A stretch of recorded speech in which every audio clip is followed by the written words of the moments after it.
Hey there, First Orlando family. I hope you're having a great day. This is Matthew Robinson, one of your pastors, and I'm excited to share with you a couple of thoughts this morning about just a way that God has been continuing to shape me during this season that we've been in. I'm going to put a picture up on the screen right here. This is a picture of a note that my 6-year-old daughter a week or two ago taped to her door after going to bed completely frustrated. I was not around that evening to help with bedtime. I was helping with the online Discover experience that we had, and I got home. My wife showed me this and said, "Well, what do you think?" The note that I read here, "I don't like you, Mom," my first reaction was, how can she be so cruel? And Rachel started laughing. She said, "Babe, you don't realize I'm viewing this as a huge win." And when I saw this, I didn't understand, and in a way that God spoke to me, which often sounds like the voice of my wife, I recognized that this message that my daughter had was also one in which I, from a perspective standpoint, hadn't yet fully grasped in this season. You see, our daughter is a really sensitive child. I love being a dad to girls because I'm sensitive in those ways. And we've been working for years with her on the best way that she can tell us how she's feeling, the best way that she can express what's really going on in her mind. Because a lot of times she'd either freak out or melt down like a lot of toddlers or preschoolers might do. Or she might just go silent and she'd sit there, and we know that she was just trying to be able to deal with what was happening. And for us, recognizing this was a win because she was telling us how she felt.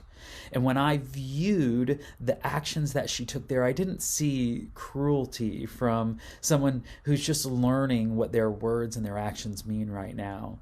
I recognized this was an answer to a prayer that we'd been giving to God to help us be able to best parent and to love our little girl. "I don't like you, Mom" was a win for us because she was being able to express in a way that was fitting for her how she was feeling.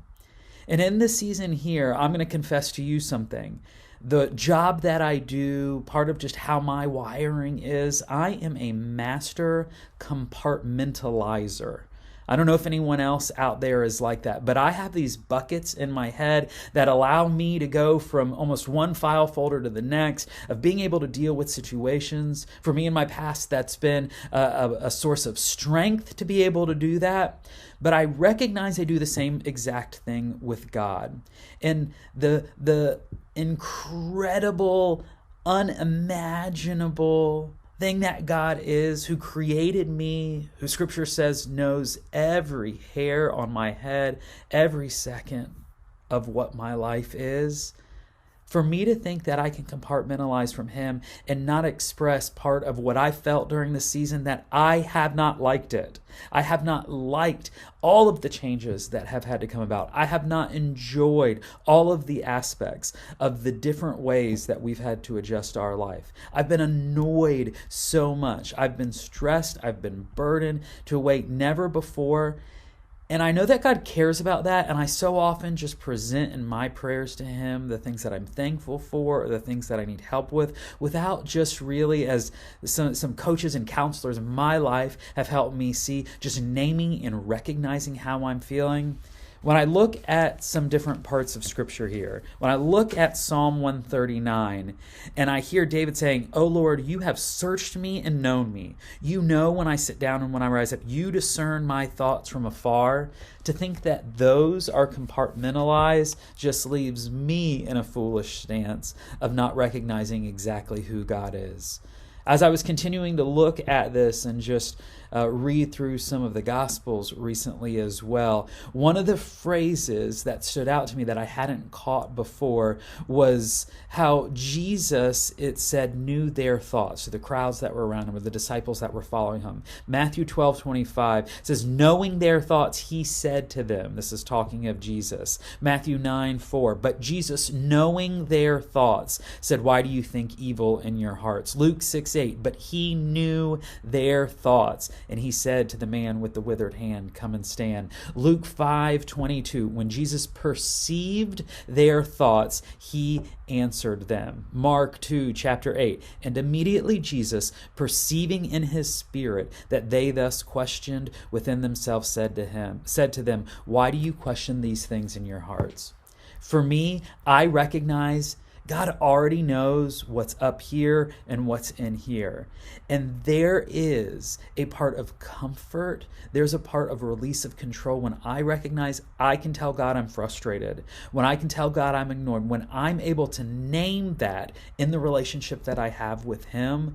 I recognize, just like my daughter, that's a win.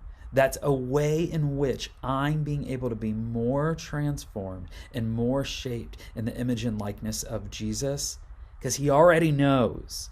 And I think when we get to that level of honesty in any relationship that we have, there's the basis for more growth.